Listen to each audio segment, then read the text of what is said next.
नमस्कार, म टेकनारायण भट्टराई। आजको ठिक 108 दिनपछि मङ्सिर 4 गते आइतबारका दिन संसदीय चुनाव हुने पक्का भएको छ। ठुला चाड दसैँ, तिहार र छठ चुनावमय हुने भएका छन्। चुनाव र चाडको मिश्रणले आउने 4 महिना नेपालमा उत्सवको माहौल हुनेछ। चाड पर्व त हाम्रा उत्सव उसै पनि भइहाले, चुनाव पनि लोकतन्त्रमा उत्सव नै मानिन्छ। र विश्वकप फुटबल हाम्रो चुनावकै अर्को दिन मङ्सिर 5 गतेबाट सुरु हुँदैछ। यो संयोगको विषय। आज बिहिबारको मन्त्री परिषद बैठकले एकै दिन एकै चरणमा सङ्घीय संसद र प्रदेश सभा सदस्य छान्ने चुनावको मिति घोषणा गरेको छ। चुनाव मिति घोषणासँगै अब देशभर चलिरहेको मतदाता नामावली सङ्कलन तत्कालै रोकिनेछ। निर्वाचन आयोगमा दर्ता भएका दलहरूले पनि चुनावमा भाग लिनका लागि बेग्लै प्रकारले फेरि आफ्नो दल आयोगमा सूचीकृत अर्थात् दर्ता गर्नुपर्ने हुन्छ। 1-2 दिनमै आयोगले दलहरूलाई दर्ता आह्वान गर्नेछ। दर्ता नभएका दल चुनावमा भाग लिन पाउँदैनन्। दल दर्तापछि समानुपातिक तर्फका उम्मेदवारको सूची बुझाउने करिब 2 साताको म्याद हुनेछ। समानुपातिक सूचीमा दाबी विरोध छानबिन पछि दसैँ अघि नै अन्तिम नामावली बन्द सूची प्रकाशित गर्ने आयोगको योजनामा चुनावी कार्यतालिकाभित्र त्यो प्रकारको कार्यक्रम देखिन्छ। दसैँ लगत्तै प्रत्यक्ष निर्वाचनको मनोनयन प्रक्रिया थालिनेछ। प्रत्यक्ष उम्मेदवारहरूको मनोनयन प्रक्रिया 1 साताभित्र टुङ्ग्याएर कार्तिक लाग्नासाथ चुनाव प्रचारको समय दिइनेछ। कार्तिक महिनाभरि प्रचार प्रसार चल्नेछ भने मङ्सिर लाग्नासाथ मौन अवधि सुरु हुनेछ, किनकि 4 गते त चुनाव नै छ। मङ्सिर 4 गते आउँदो चुनावमा करिब 1,77,00,000 मतदाता पुग्ने अनुमान छ। दर्शकगण, आज मन्त्री परिषद बैठकबाट चुनाव मिति घोषणाको सन्दर्भमा छोटोमा सरकारका प्रवक्ताको यो प्रतिक्रिया जानकारी सुनौँ। प्रतिनिधि सभा र प्रदेश सभाको निर्वाचन मङ्सिर 4 गते आइतबार एकै चरणमा सम्पन्न गर्ने आज बसेको मन्त्री परिषदको बैठकले निर्णय गरेको कुरा म यहाँहरू मार्फत सम्पूर्ण देशवासीमा जानकारी गराउन चाहन्छु। धन्यवाद। यो महत्त्वपूर्ण थियो, त्यसैले हामी आज यसलाई जोड्यौँ। र आउँदो चुनावमा, संसदीय चुनावमा करिब 1,77,00,000 मतदाता पुग्ने अनुमान छ। 2 करोडका दरले प्रतिनिधि सभा र प्रदेश सभाको प्रत्यक्ष र समानुपातिक निर्वाचनका लागि 4 प्रकारका 8 करोड मतपत्रहरू छाप्नुपर्ने छ। चुनाव आयोगले त्यो बताएको छ। र चुनावको मिति घोषणा लगत्तै प्रतिनिधि सभा संसदको कार्यकाल सकिने एक थरी संविधानविदहरूको जिकिर छ भने अर्को मत छ उम्मेदवारी मनोनयन दर्तापछि मात्रै संसदको कार्यकाल अन्त्य हुनेछ। सांसदहरू पदमुक्त हुनेछन् मनोनयन दर्तापछि मात्रै। संविधानको धारा 85 मा प्रतिनिधि सभाको कार्यकालबारे प्रश्न लेखिएको छ। अगावै संसद यदि विघटन भएमा बाहेक, विघटनको अवस्थामा बाहेक 5 वर्ष कार्यकाल हुनेछ, यो प्रश्न छ। चुनावको मिति घोषणा भएपछि त्यसैलाई 5 वर्षको कार्यकाल सकिएको मान्ने या मनोनयन दर्ताको मितिलाई त्यो पदावधि सकिएको मान्ने भन्नेमा यो 2टा मतमा अन्यल विवाद यति बेला छ। संविधानको धारा 91 मा सभामुख र उपसभामुखको पद निर्वाचनका लागि मनोनयन पत्र दाखिला गर्ने दिनसम्म रहने प्रष्ट उल्लेख छ। सभामुख र उपसभामुखको हकमा प्रष्ट उल्लेख छ, तर सांसदहरूको मामिलामा यसरी प्रष्ट उल्लेख छैन। यहीँनिर कैफियत छ र त्यही कैफियतले अहिले विवाद खडा गरेको छ। सभामुख र उपसभामुखको जस्तै सांसदहरूको पनि मनोनयन दिने जुन दिनलाई नै म्याद कायम गर्नुपर्ने तर्क एकातिर छ, होइन चुनाव घोषणासँगै म्याद सकिन्छ र यो संसद नै भङ्ग हुन्छ भन्ने तर्क अर्को छ। यसै बिचमा आज पत्रकार सम्मेलन गरेरै निर्वाचन आयोगले प्रतिनिधि सभाका सदस्यहरूको कार्यकाल आगामी मङ्सिर 21 गतेसम्म कायम रहने प्रश्न पारेको छ। मङ्सिर 21 को मिति प्रष्टसँग सरकारलाई सिफारिस गरी पठाइएको पनि आयोगका प्रमुख आयुक्त दिनेश थपलियाले जानकारी दिएका छन्। यो छोटो अंश पनि सुनिहालौँ। संविधानमा भएको व्यवस्था र निर्वाचन सम्बन्धी कानुनमा भएको व्यवस्था अनुसार निर्वाचित मितिबाट यो चाहिँ पदावधि प्रारम्भ हुन्छ भन्ने व्यवस्था भएकोले त्यसैलाई टेकेर आउँदो मङ्सिरको 21 गते पदावधि समाप्त हुन्छ भन्ने कुरा हामीले लिखित रूपमै पेश गरेका थियौँ। प्रतिनिधि सभा र प्रदेश सभा सदस्यको पदमा उम्मेदवारी दिएपछि यो हामीले केही दिनपछि तपाईँलाई तोक्छौँ नै। अहिले यसो अनुमान मात्रै लगाएर हेर्दा दसैँको लगत्तै पछि उम्मेदवारी दिने गरी हामीले आवश्यक कार्यतालिका बनाउनु पर्ने जस्तो देखिएको छ। मैले मिति नै चाहिँ अब पछि हामी चाहिँ कार्यक्रमबाट यहाँलाई भन्ने छौँ। त्यसकारण उम्मेदवारी दिनुभन्दा अघिल्लो दिन अर्थात् उम्मेदवारी दिएपछि निजहरूको पद चाहिँ स्वतः सकिएको मानिनु पर्दछ भन्ने आयोगको स्पष्ट धारणा छ र यसलाई कानुन सम्मत ढङ्गले कहीँ न कहीँ व्याख्या गरेर यसलाई चाहिँ हामी अगाडि बढाउँछौँ। 3वटा महत्त्वपूर्ण पक्षहरू छन्। सरकारको चुनाव घोषणा हामीले सुन्यौँ, निर्वाचन आयोगको यो विवादका मामलामा प्रश्नाइ पनि सुन्यौँ। अब प्रमुख प्रतिपक्षीको पनि छोटकरीमै यहाँनिर हामीले सुन्न जरुरी छ। प्रमुख प्रतिपक्षी नेकपा एमालेको तर्फबाट चुनाव घोषणाको सन्दर्भलाई लिएर टिप्पणीहरू आएको छ। प्रधानमन्त्री समेत रहेका पूर्व प्रधानमन्त्री समेत रहेका एमाले अध्यक्ष केपी शर्मा ओलीले चुनावको स्वागत गरेका छन्। हाम्रो दबावका कारणले, प्रतिपक्षीको दबावका कारणले चुनाव मिति घोषणा हुन गएको, नत्र टार्ने अलमल गर्ने स्थिति थियो भनेर त्यसको ओनरसिप नेकपा एमालेले लिने एकातिर चेष्टा गरिरहेको छ भने सँगसँगै फेरि हामीलाई यो चुनाव मिति घोषणा गर्ने सन्दर्भमा चाहिँ एमालेलाई प्रमुख प्रतिपक्षीलाई सोधपुछ भएन, मानमनित्व गरिएन भनेर पनि प्रतिक्रिया आएको छ। छोटकरीमा सुवास नेमुवाङ नेकपा एमालेका नेताको यो प्रतिक्रिया सुनौँ, त्यसपछि आज हामी यो चुनाव सन्दर्भित संवादमा जानेछौँ। यो निर्वाचनको जुन घोषणा भएको छ हामी खुसी छौँ। निर्वाचन जस्तो महत्त्वपूर्ण विषयमा सरकारले सत्तापक्षले हामीसँग छलफल गर्नुपर्छ। यो सरकारले एउटा लोकतान्त्रिक मूल्य र मान्यतामा प्रक्रियामा विश्वास गर्ने सरकारले जसरी काम गर्नुपर्छ त्यसरी चाहिँ काम गरिरहेछ। प्रत्येक विषयमा सरकारले हामीसँग छलफल गर्नुपर्छ। यो हाम्रो अधिकार हो। तर आश्चर्यको कुरा अहिलेको यो सरकार उसलाई संसदीय प्रणालीका मूल्य र मान्यता थाहा छैन भनौँ या के भनौँ। र दर्शकबिन, चुनाव घोषणा पछिका यी समसामयिक सन्दर्भहरूमा कुराकानी गर्नका लागि नेपाल बार एसोसिएसनका पूर्व महासचिव एवं वरिष्ठ अधिवक्ता सुनिल पोखरेल हाम्रो स्टुडियोमा हुनुहुन्छ। यहाँलाई स्वागत छ। नमस्कार।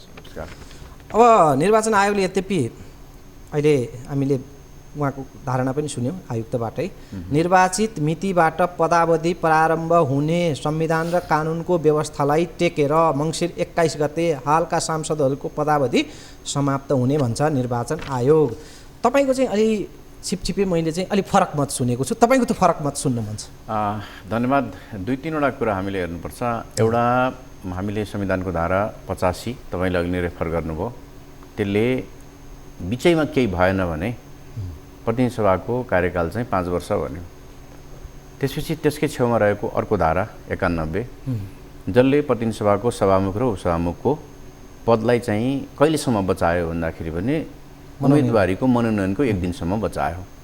अर्थात् त्यो दुईटा संवैधानिक व्यवस्थाबाट के देखिन्छ भने बिचमा केही घटना घटेन भने प्रतिनिधि सभाका सदस्यहरूको कार्यकाल 5 वर्ष, बिचमा केही घट्यो भने चाहिँ त्यो 5 वर्ष तिमीहरूको होइन है। तर सभामुख र उपसभामुखको हकमा चाहिँ उसले सेभिङ क्लज राखिदियो 91ले। घटना केही घट्यो भने पनि सभामुख र उपसभामुख चाहिँ धारा 91 बमोजिम उम्मेदवारी मनोनयनको अघिल्ला दिनसम्म रहन्छन् भन्थ्यो। चुनावको निश्चिततासम्म रहने भए संविधानले के गर्यो भन्दाखेरि सभामुख र उपसभामुखलाई चाहिँ बचाउनुपर्छ भन्यो। त्यसले गर्दा 91मा लगेर तिनको चाहिँ सेभिङ क्लज राख्यो, सेभिङमा आर्टिकल राख्यो, जसका बारेमा उसले केही पनि बोलेन, अर्थात् प्रतिनिधि सभाका सदस्यको बारेमा केही पनि बोलेन भने संविधानको मर्म र भावना के हो भन्दाखेरि भने जसको बारेमा मैले बोलिनँ बिचमा घटना घटेपछि तिनको पद जान्छ। विघटन एउटा घटना हुन्छ, निर्वाचनको घोषणा अर्को घटना हुन्छ। आज निर्वाचनको घोषणा भयो, जुन सभाको अब काम छैन त्यो सभा खाली भयो, त्यो सभाका सदस्यहरूको पद खाली भयो। म 4 गते मङ्सिरको 4 गते निर्वाचनमा जान्छु भनेर गइसकेपछि अब तिनको पदहरू रहँदैन भन्ने कुरा संविधानको क्लियर व्यवस्था हो। जहाँसम्म तपाईँले निर्वाचन आयुक्तको प्रमुख आयुक्तको कुरा गर्नुभयो, उहाँको त भनाइबाटै आफ्नो कुरा बाजिया छ। एउटा उहाँ 21 गतेबाट पद सुरु भएको 21 गतेसम्मबाट मङ्सिरको 21 गतेबाट पद काउन्ट गर्ने भन्नुहुन्छ। अर्को साथसाथै मनोनयनको अघिल्ला दिन पद जाने कुरा गर्नुहुन्छ। तपाईँको 21 हो भने मनोनयन गरे पनि त्यो मान्छे 21 सम्म टिक्नुपर्छ, 22 गतेबाट उसको पद जान्छ। होइन, मनोनयन गरेको दिनबाट अघिल्ला दिनबाट चाहिँ पद जाने हो भने तपाईँको 21 को कुन मतलब हुन्छ र? त्यसले गर्दाखेरि संविधानको व्यवस्था पनि सरसर्ती हेर्दाखेरि त्यही देखिन्छ। अर्को भनेको हामीले संसदीय अभ्यासलाई हेऱ्यौँ भने, हिजोको हाम्रो अभ्यासलाई हेऱ्यौँ भने पनि त्यही कुरा हो। अब यहाँनिर नि पोखरेल सर, प्रमुख प्रतिपक्षी छ, कहीँ कैफियत भयो भने आवाज उठाउनका लागि होइन, अनि बाँकी दलहरू पनि छन्। यो मामलामा चुइक्क कोही पनि बोलेका छैनन् र सरकारले पनि यो प्रकारले जानुपर्ने यसमा नियत चाहिँ के देख्नुहुन्छ त? कैफियत के हो त? होइन, दुर्भाग्य के छ भने यो देशमा जसबाट सञ्चालित हुनु पर्थ्यो कानुन र संविधानबाट, खास गरिकन राजनीतिक दलहरू र सरकार, उसले त्यो संविधानको उपयोग मात्रै गर्यो, पालन गरेन। अहिले विपक्षी दलले यो विषयमा आफ्नो धारणा ल्याउनु पर्थ्यो। यहाँले जुन भन्नुभयो, विपक्षीले किन भन्दैन भन्दाखेरि भने उसको 1 सभासय प्रतिनिधि सभा सदस्य छन्, 4-5 महिना तिनले तलब भत्ता खान्छन्। निर्वाचनमा पनि उनको ती 1 सभासय मान्छेहरू गाडी घोडा झन्डा लिएर जान सक्ने अवस्था हुन्छ। उसले किन भन्छ? किनभने मामलामा ठुला दलहरू संसदमा प्रतिनिधित्व गर्ने दलहरू सबैको स्वार्थ मिल्छ। एक्ज्याक्टली। साना दलको आवाज छैन। साना दलको आवाज छैन। साना दलहरू पनि कस्तो देखिएको छ भने कहीँ न कहीँ त्यो सत्तामा पार्टिसिपेसन पाइन्छ कि एउटै दुइटै भए पनि आफ्नो टिकिरहन्छ, भोलि त्यो पनि जितिन्छ जितिँदैन ठेगान छैन। त्यसले गर्दाखेरि यो लिने खाने मामलामा संविधानको भावनालाई आजसम्म कसैले पनि अनुपालन गरेको अथवा त्यो संविधानको स्पिरिट अनुसार चल्नुपर्छ भन्ने भएन। हामी कहाँ दुर्भाग्य के भयो भन्दाखेरि भने थिति बसाउनेतिर कोही गएन, हरेकले नयाँ थिति आफ्नै अनुकूल बसाउँदै गए। यसले गर्दा के भयो भने व्यथिति भयो। तपाईँले जतिखेर संविधान सभा विघटन भयो अथवा व्यवस्थापिका संसदमा रूपान्तरित भयो, तपाईँ आजको संविधानको त्यो सङ्क्रमणकालीन व्यवस्थाको धारा मलाई लाग्छ 269 कति हो जस्तो लाग्छ मलाई, त्यहाँ हेर्नुभयो भने त्यो व्यवस्थापिका संसदको पदावधि अथवा त्यसको आयु चाहिँ कहिलेसम्म हुने भन्ने कुरा त्यहाँ लेखिएको थियो। त्यो कारणले गर्दा अघिल्लो प्रतिनिधि सभाको चुनाव हुँदाभन्दा 3-4 दिन अगाडिसम्म प्रतिनिधि सभा त्यो व्यवस्थापिका संसदले काम गरिरहेको थियो। अर्थात् के हो भने संविधानले क्लियरली कुनै विषयमा बोल्यो, कसैलाई बचायो भने त्यो बाँच्ने हो, जसका बारेमा बोलेन त्यो बाँच्दैन भन्ने हो। अर्थ चाहिँ त्यसरी गर्नुपर्ने हो। अब गरियो के भन्दाखेरि सभामुख र उपसभामुखको चाहिँ अघिल्ला दिनसम्म रहने भएको हुनाले अरूको पनि रहन्छ भन्ने अर्थ गरियो। त्यो चाहिँ ठिक संविधानको व्यवस्थाको विपरीत हो जस्तो लाग्छ मलाई। त्यस्तो थियो भने तपाईँले त्यही अनुसारको प्रतिनिधि सभाबाट घोषणा गरे भए हुन्थ्यो। किनभने यहाँनिर नि जस्तो प्रतिनिधि सभा रहँदाखेरि अब हामीले कहीँ न कहीँ एउटा खालको पोजिटिभ पर्सपेक्टिभ यदि खोज्ने हो भने नेपाल जस्तो देशमा त्यो संसद थलो अझै पनि छ है। कैफियत यो चुनाव निश्चित समयमा भएन भने त त्यो स्वतः बिउतिने पर्सपेक्टिभबाट हेर्दाखेरि यसलाई ठिकै मान्ने त्यो बिन्दु भेटिँदैन? होइन, तपाईँले सही प्रश्न उठाउनु भयो। हामीले यो संविधानको मस्यौदा हेऱ्यौँ भने, सुरुको मस्यौदा हेर्नुभयो भने यो व्यवस्था राखिएको थियो। तपाईँले अहिले भने जस्तै प्रतिनिधि सभाको विघटन प्रधानमन्त्रीले गर्न पाउने होइन, अहिलेको 76 को जस्तो व्यवस्था नराखिया थिएन। प्राइम मिनिस्टरलाई प्रेरोगेटिभ राइट दिएको थियो। तर प्रधानमन्त्रीले तोकेको त्यो 6 महिनाभित्रको मितिमा चुनाव भएन भने प्रतिनिधि सभा स्वतः बिउतेर आउने भन्ने व्यवस्था थियो ड्राफ्टमा, यो संविधानको ड्राफ्टमा। तर हामीले संविधान जारी गर्दाखेरि त्यो व्यवस्था हटायौँ र हटाउनुको एउटै कारण के थियो भने हामीले हाम्रो कार्यपालिकालाई, व्यवस्थापिकालाई अथवा हाम्रो निर्वाचन आयोगलाई अथवा राज्यको संयन्त्रलाई संविधानले त्यति धेरै अविश्वास गर्नु हुँदैन। विश्वास गर्नुपर्छ, यिनले गर्छु भनेपछि गर्छन् भन्ने विश्वास गर्नुपर्छ भनेका कारणले मस्यौदाको त्यो व्यवस्था हटाएर हामीले आजको व्यवस्था ल्याइएको अवस्था हो। त्यसले गर्दा आज के हो भन्दाखेरि भने 4 गते घोषणा भएको छ, 4 गते निर्वाचन हुन्छ भन्ने कुराको म्यासेज हो। तर तपाईँ त्यो 4 गतेको निर्वाचन गर्न जाँदाखेरि जुन थलोको निर्वाचन गर्नुभएको छ त्यो थलो खाली भएको छैन। सरकार आफैले आज मन्त्री परिषदले संविधानको व्याख्या गरिदियो। मन्त्री परिषदले के भन्यो भन्दाखेरि त्यो उम्मेदवारी दिएको अघिल्ला दिन मात्रै पद जान्छ, त्यसपछि त्यो बेलासम्म कन्टिन्यू गर्नुहुन्छ भने जुन थलो तपाईँको जुन प्रतिनिधि सभा खाली भएको छैन त्यसको निर्वाचन 4 गते गर्छु भनेर जाँदाखेरि हास्यास्पद भएन र? यो बिचमा नि अब जब तपाईँ यो बेसमा तर्क गर्दै हुनुहुन्छ, तपाईँ जस्तै अब यो दलिल पेश गरेर अदालतमा यो मुद्दा जाने र यो निर्वाचनलाई तलबितल पार्ने कैफियतहरू त्यस्तो सम्भावना छ। अनि दुईवटा कुरो मैले देखाएको थिएँ, यो विवाद अलि अगाडिदेखि आइरहेको थियो, के हुने भन्ने कुरा, कहिले पद जाने भन्ने कुरा, तीनटा कुराहरू आएको थियो। एउटा तत्कालै पद जान्छ, एउटा उम्मेदवारीको अघिल्लो दिन जान्छ, अर्को भनेको चाहिँ उहाँहरूको कार्यकाल सुरु भएको अथवा उहाँहरूले शपथ ग्रहण गरेको भनेको फागुनको 19 गतेबाट हो, त्यहाँसम्म जाने हो कि भन्ने खालको डिबेट थियो। त्यो 19 वाला डिबेट चाहिँ अलिकति मधुरो थियो, त्यो छोडियो। अहिले पछिल्लो समय आएर के भयो भन्दाखेरि भने त्यो सभामुख र उपसभामुखको जहिले पद जान्छ त्यही बेलासम्ममा चाहिँ प्रतिनिधि सभाका अन्य सदस्यहरूको जाने भन्ने कुरा गरियो। वास्तवमा हेर्नुहोस् के भन्दाखेरि भने आज प्रधानमन्त्री शेरबहादुर देउवाले नेतृत्व गर्नुभएको सरकार काम चलाउ सरकारमा परिणत भइसक्यो, त्यसमा विवाद भएन। त्यो काम चलाउ सरकार हो।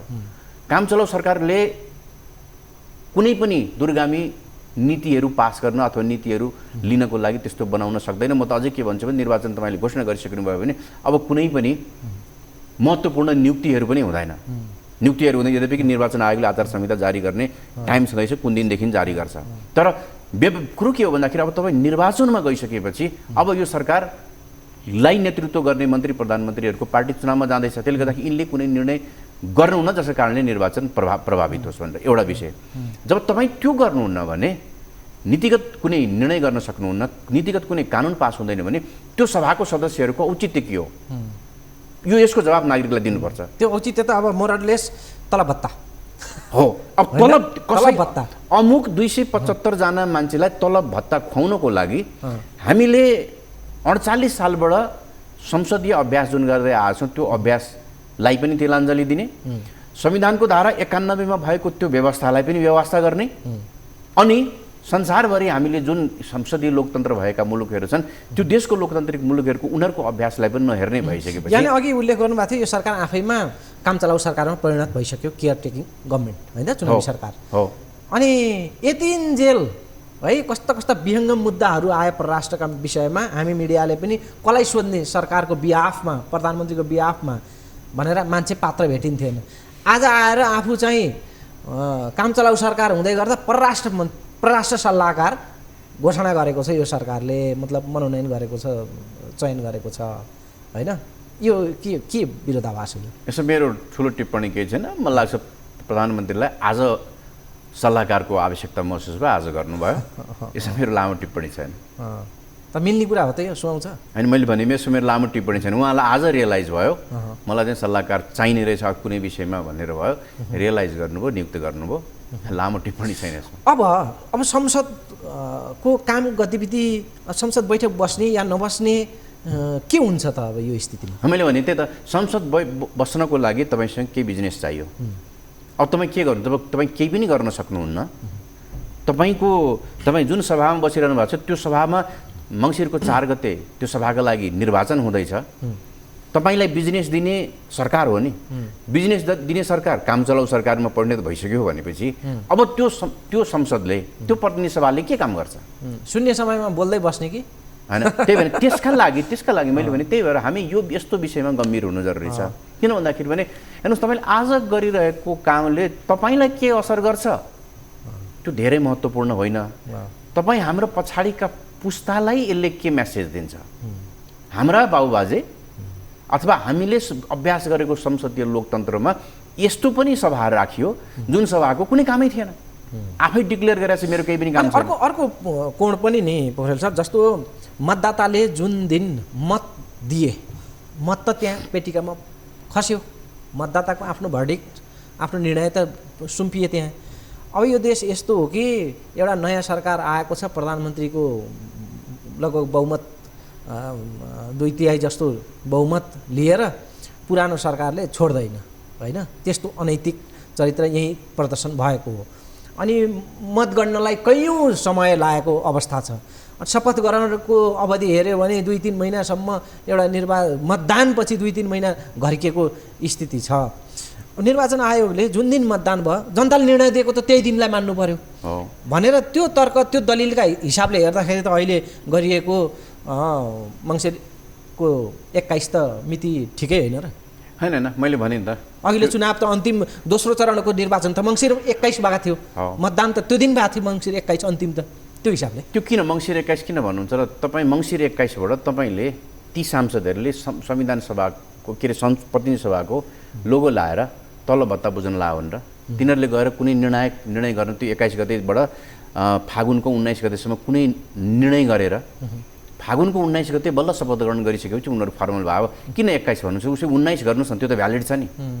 किन 19मा उनीहरू फर्मली गएर संसदको प्रतिनिधि सभाको शपथ ग्रहण गरे हुन् नि?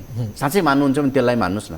यद्यपि के भएको थियो त्यतिखेर भन्दाखेरि पनि त्यतिखेर प्रधानमन्त्री जो हुनुभयो प्रतिनिधि सभाको शपथ ग्रहण नै नगरेर उहाँ प्रधानमन्त्री हुनुभएको थियो। प्रतिनिधि सभाको शपथ ग्रहण फागुनको 19 गते गर्नुभयो, संसद नहुँदै प्रधानमन्त्री, प्रतिनिधि सभाको सदस्य नहुँदै। किनभने अब संविधानले के भन्यो भने प्रतिनिधि सभामा बहुमत प्राप्त दलको नेतालाई राष्ट्रपतिबाट प्रधानमन्त्री नियुक्त गर्ने। प्रतिनिधि सभामा कसले बहुमत प्राप्त गर्यो भने प्रतिनिधि सभाको अधिवेशनै सुरु भएको छैन, त्यसको रिकग्नाइज नै भएको छैन। तर एउटा दल लार्जेस्ट पार्टी भएको थियो त्यतिखेर, किनभने त्यतिखेर दुईवटा दलहरू मिलेर चुनाव लडेका थिए, लार्जेस्ट पार्टी भएको थियो। पछि गएर अर्को दलले समर्थन गर्यो, पछि ती दलै एउटै भयो। तर त्यतिखेर तपाईँले याद गर्नुभयो भने त्यति बेला जो प्रधानमन्त्री हुनुभयो प्रधानमन्त्री केपी शर्मा ओली, उहाँले प्रतिनिधि सभाको शपथ ग्रहण नगरेर उहाँलाई अहिलेको राष्ट्रपतिले प्रधानमन्त्री नियुक्त गरिदिनु भएको थियो। त्यसलाई मैले यसमा चाहिँ पटक पटक उदाहरण दिने गरेको छु। हाम्रो छिमेकी देश भारत र पाकिस्तानको, भारत र पाकिस्तान एकै दिन बेलायती साम्राज्यबाट स्वतन्त्र भए। भारत कहिले पनि सैनिक शासनमा गएन, पाकिस्तानमा कहिले पनि लोकतान्त्रिक सरकार टिकेन, सधैँभरि सैनिकले शासन लिइराख्यो। तिनीहरू दुईटा देशमध्येको एउटै मात्रै फरक थियो, भारतले लोकतान्त्रिक इन्स्टिट्युसनहरू खास गरिकन संवैधानिक अङ्गहरूलाई बलियो बनायो, थिति बसायो। त्यो अङ्गहरू बलियो भएका कारणले, थिति बसेका कारणले उसको लोकतन्त्र कहिले पनि आर्मीको हातमा गएन।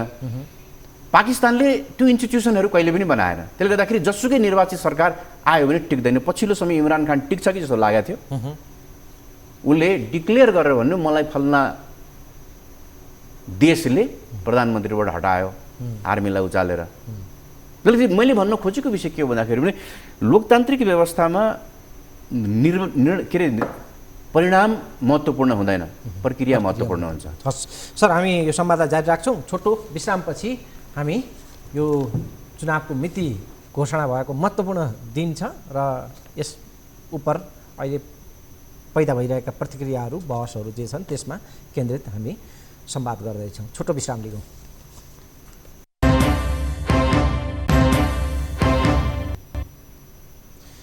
विश्रामपछि स्वागत छ, यहाँलाई पुनः स्वागत छ। हस्, धन्यवाद।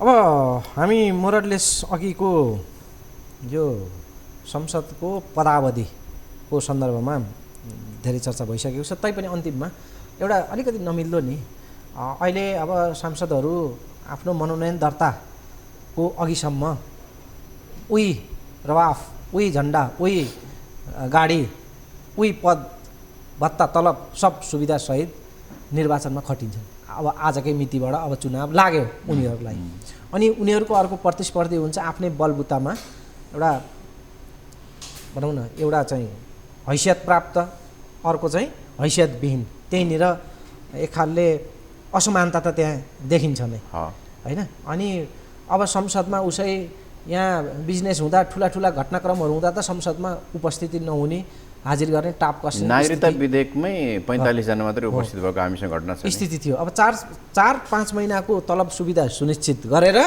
मान्छेहरू चुनावको मैदानमा गइसके, अनि उता अर्को प्रतिस्पर्धी हुन्छ पदविहीन, तलब भत्ताविहीन। यो असमानता त देखिन्छ नि। यो कुरा किन ख्याल नगरेका होला नि त? होइन, त्यसमा त विवादै भएन। त्यही भएर त तपाईँले भने जस्तै सरकारमा बस्नेले निर्णय रहन्छ भनेर भन्यो, प्रतिपक्ष पनि चुप छ, किनभने उसँग पनि सरकारको हाराहारीको सङ्ख्यामा सदस्य छ र जसले बोल्नुपर्ने हो त्यो बोलिरहेको छैन। तर एउटा विषय के हो भन्दाखेरि भने कसैले नबोले पनि सत्य चाहिँ सत्य हुन्छ। खास गरिकन त्यो जनताको प्रतिनिधि भएको हुनाले प्रतिनिधि सभा हो। तपाईँ जनताको लागि 4-5 महिना अब केही पनि तपाईँले चाहेर पनि केही पनि गर्न सक्नुहुन्न भने जनताको ट्याक्सबाट उठेको तलब भत्ता तपाईँले किन खानुहुन्छ? एउटा यो रुखो प्रश्न। अर्को भनेको तपाईँले संसदीय व्यवस्था माने हो कि होइन? यो संविधानमा व्यवस्था भएको हामीले सङ्घीय लोकतान्त्रिक गणतन्त्र भन्यो र त्यसभित्र चाहिँ पार्लियामेन्ट्री डेमोक्रेसीको कुरा गऱ्यौँ, जहाँ हाम्रो कार्यकारी प्रमुख चाहिँ संसदले निर्वाचित गर्छ। हामीले प्रत्यक्ष निर्वाचित प्रधानमन्त्री र राष्ट्रपति मानेनौँ, आजको दिनसम्म हाम्रो संविधानले मान्दैन।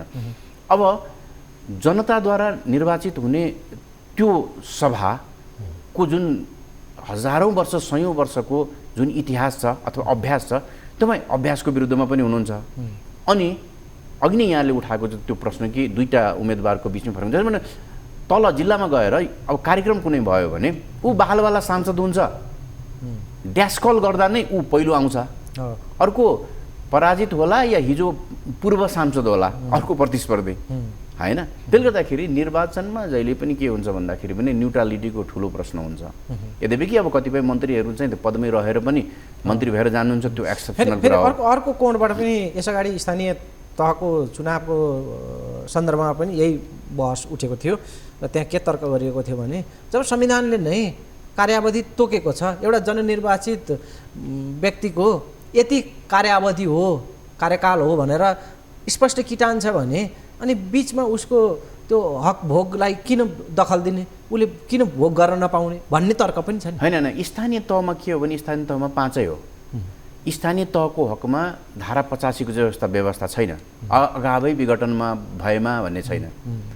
तपाईँको अहिलेको प्रतिनिधि सभाका लागि त जस्तै राष्ट्रिय सभाको 6 वर्ष भनेको छ नि, त्यो 6 वर्ष खान्छ नि। सुरुमा गोला पर्दाखेरि 2 वर्ष 4 वर्ष 6 वर्ष पर्यो। अब जो राष्ट्रिय सभाको सदस्य हुन्छ ऊ जो 6 वर्ष हो उसको फिक्स हो। तर प्रतिनिधि सभालाई हामीले के भन्यौँ भन्दाखेरि भने तिमी बिचमा विघटन हुन सक्छौ है, तिमी बिचमा चाहिँ जान सक्छौ है भनेर संविधानले कल्पना गर्यो। त्यसले गर्दा प्रतिनिधि सभा र तलको स्थानीय निकायको हामीले तुलना गर्न मिल्दैन। त्यहाँ सरकार जस्तै त्यहाँको मेयर प्रमुख हुन्छ नि, मेयरको 5 वर्ष हुन्छ नि, यहाँ प्रधानमन्त्री 5 वर्ष हुँदैन। त्यहाँ मेयर, किनभने मेयर प्रत्यक्ष जनताबाट निर्वाचित भएर आउँछ। तपाईँ प्रत्यक्ष निर्वाचित भएर आउनुहुन्न, तपाईँ त निर्वाचित प्रतिनिधिले निर्वाचन गर्ने हो। त्यसले गर्दाखेरि त्यहाँको तुलना यहाँसँग गर्न सकिँदैन। यहाँ चाहिँ तिम्रो बिचैमा जान सक्छ है भन्ने कल्पना त संविधानले गरेको छ। ठिक हो। अब यो कानुनी बहसबाट अलिकति म राजनीतिक विश्लेषणतिर थोरै हामीसँग केही 2-4 मिनट बचेको छ। यो आउने चुनावमा एउटा नयाँ परिदृश्य देखिँदैछ कि अलिकति स्वतन्त्रहरूको लहर, त्यसलाई तपाईँले अलि माइन्युटली नजिकबाट हेर्नु भएको छ, मलाई त्यो विश्वास छ। त्यो हिसाबले स्वतन्त्रको जुन लहर छ त्यसले चाहिँ परम्परागत दलहरू, स्थापित दलहरूलाई कसरी प्रभाव पार्ने देख्नु भएको छ कि चुनावको अलिकति त्यो आकलन, चुनावी सन्दर्भलाई केलाउनु? मैले सरसर्ती हेर्दाखेरि गाउँमा चाहिँ लगभग मतदाता छैनन्। गाउँमा जो छन् ती कार्यकर्ता छन्, अर्थात् हरेक पार्टीमा जोडेर बसेका छन्। कोही थोरै न्युट्रल छ, स्वतन्त्र छ भने पनि त्यहाँका विविध कुराले गर्दा सहकारीबाट ऋण लिनुपर्ने होला, वन उपभोक्ता समिति होला, कुलो पानीका व्यवस्था, कहीँ न कहीँबाट त्यो मान्छे चाहिँ राजनीतिक दलसँग अथवा नेतासँग जोडिएको छ। त्यसले गर्दाखेरि उसले आफ्नो स्वतन्त्र अभिव्यक्ति धेरै मत दिन सक्छ जस्तो लाग्दैन मलाई। ग्रामीणमा गाउँमा बस्ने रैथानेले लगभग त्यो देखिन्छ, त्यो बाध्यता हो। उनीहरूले चाहेर पनि अहिले म फलाना दलको उम्मेदवारको विरुद्धमा जाउँ, भोलि मैले ऋण माग्न जानुपर्ने हुन्छ, कुलो पानीको कुरा हुन्छ, वनबाट काठ ल्याउनु पर्ने हुन्छ, विद्यालय व्यवस्थापन लगायतको छोरीलाई यसो फ्रीसिप अलिकति गरिदिन्छ कि। अब यो तपाईँको ग्राउन्ड रियालिटी हो। तर तपाईँले सहरी मतमा हेर्नुभयो भने सहरी मतमा दुईवटा चिज छ। एउटा मान्छे पढाइ लेखेका पनि छन्, अलिकति स्वतन्त्र आफ्नो विचार पनि राख्छन्। दोस्रो कुरो के छ भने सहरमा भने माइग्रेट भएर विभिन्न ठाउँबाट मान्छे आएका हुन्छन्, उसको बाध्यता धेरै मान्छेसँग हुँदैन, पहिचान पनि हुँदैन, धेरै पहिचान पनि हुँदैन, कठोरता पनि हुँदैन। र थोरै के हुन्छ भन्दाखेरि भने अहिलेको राजनीतिक दलहरूले, राजनीतिक सत्तामा गएका दलहरूले जुन व्यथिति गरेका छन् ऊ कम्पेयर गर्छ, अन्य देशका मान्छेसँग कम्पेयर गर्छ। आज ऊ विदेश जाँदाखेरि उसको पासपोर्ट डाउन साइज भएको, उसले हिजो हरियो पासपोर्ट बोकेर जाँदाखेरि विभिन्न एयरपोर्टमा उसले भोग्नु परेका ह्युमिलिएसनका कुरा। अहिले त अझै हाम्रो पासपोर्ट हरियोबाट अर्को रङमा गएको छ, अझै हामी डाउन भएको छौँ। जब तपाईँ अन्तर्राष्ट्रिय एयरपोर्टमा जानुहुन्छ अनि रातो पासपोर्ट निलो पासपोर्टवालालाई सडकको इमिग्रेसनबाट पास दिन्छ, हरियावालालाई लाइन लगाउँछ, भेडा बाख्रा जस्तो लाइन लाग्नुपर्छ। अनि चाहिँदो नचाहिँदो प्रश्न सोधिन्छ। त्यसले गर्दाखेरि धेरै मान्छेहरू जो विदेश गएका छन्, जो वैदेशिक रोजगारीमा गएका छन्, तिनले त्यो भोगेका छन् र त्यसले के बुझाएको छ भने यो सबै व्यथितिको जड भनेको आज लामो समयदेखि सत्तामा रहेका राजनीतिक दलहरू हुन्। सुधारको सङ्केत पनि देखिँदैन। सुधारको सङ्केत पनि नदेखेको कारणले ती मतदाताहरू चाहिँ के भएको छन् भन्दाखेरि विकल्प खोजिरहेछन्। यद्यपि कि समस्या कहाँनिर हुन्छ भन्दाखेरि भने त्यो इन्टिग्रेटेड हुन्छ कि हुँदैन। किनभने राजनीतिक दलको के हुन्छ नि, वडादेखि नै मान्छे बिस्तारै मिलाउँदै ल्याएका हुन्छन्। अब यिनीहरू त के हुन्छन् भने अव्यवस्थित, यो त भन्दाखेरि मतदाता चाहिँ छ तर त्यो व्यवस्थित हुन्छ कि हुँदैन। तपाईँले भन्नु खोजेको खास गरी गाउँमा भन्दा सहरको मतले अहिले अपेक्षा गरिएको जस्तो परिवर्तनलाई बढी प्रतिनिधित्व गर्न सक्छ। यद्यपि कि गाउँमा पनि तपाईँको के देखिन्छ भन्दाखेरि भने अहिले पढ्दै नपढेको, पढ्न नजान्ने मान्छेले पनि व्हाट्सएप र मेसेन्जर चलाउँछ। तपाईँको मोबाइलमा अङ्ग्रेजी 1 1 2 3 हुन्छ, त्यसले त्यो पढाइ हुँदैन। तर त्यो अक्षरका कारणले उसले चिन्छ 1 2 3 छ पनि। त्यसले गर्दाखेरि केही न खालको टेक्नोलोजीको कारणले केही न केही एवारनेस चाहिँ गाउँमा छ। तर त्यो एउटा बाध्यता मैले अघि बताएँ। त्यसले गर्दा अहिलेको निर्वाचनमा राजनीतिक दलहरूले आफूलाई मोडिफाइड वेमा हामी सुध्रिन्छौँ, हाम्रो एजेन्डा फरक किसिमको छ, अब देशलाई हामी यसरी लैजान्छौँ भन्ने कुराको विश्वसनीयता दिएनन् भने यहाँले भने जस्तै स्वतन्त्र उम्मेदवारहरूले जित्ने भन्दा पनि निर्णयमा तपाईँको जो उम्मेदवार परम्परागत रूपमा जितिरहेछन् अथवा जित्न सक्ने थिए त्यो निर्वाचनमा निर्वाचित हुने कुरामा चाहिँ अन्तर ल्याउन सक्छन्, फरक ल्याउन सक्छन्, कतै कतै जित्न पनि सक्छन्। विजयी होलान् नहोलान् तर निर्णायक चाहिँ हुन्छन्। राम्रो बिन्दु। हस्, यो समय र संवादको लागि यहाँलाई धेरै धेरै धन्यवाद। हस्, धन्यवाद यहाँलाई पनि। समय सकिएको छ, बिदा हुन्छु, नमस्कार।